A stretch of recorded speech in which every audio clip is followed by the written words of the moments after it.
They're living horribly in our country right now. With all of that being said, I think it's very important to have debates, and we've agreed with Fox on a date of September 4th.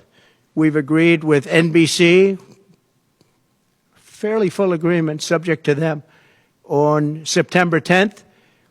And we've agreed with ABC on September 25th.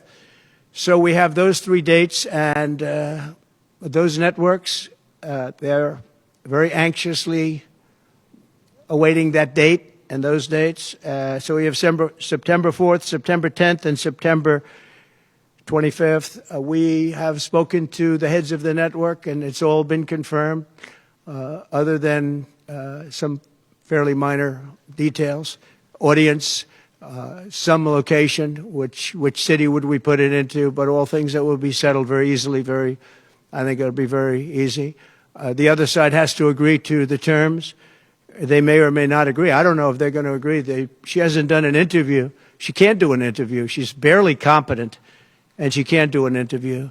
But I look forward to the debates because I think we have to set the record straight. Why is it that millions of people were allowed to come into our country from prisons, from jails, from mental institutions, insane asylums, even insane asylums?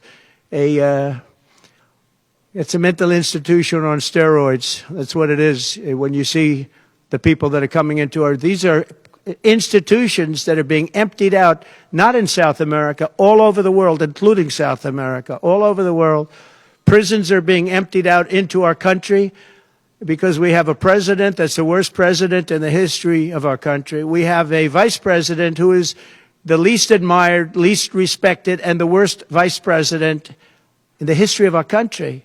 The most unpopular vice president, and because of political reasons or because of being politically correct, even though she never received a vote. Don't forget, she was the first one defeated, as I remember it, because I watched it very closely, but she was the first one. She never made it to Iowa, the first state. She never made it to Iowa.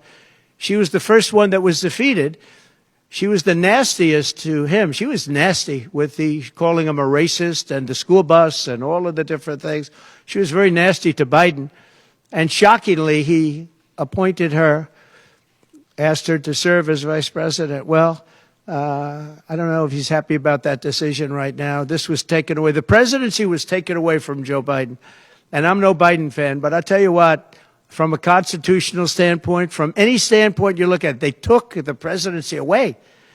And people were saying he lost after the debate. He couldn't win. Well, I don't know that that's true necessarily.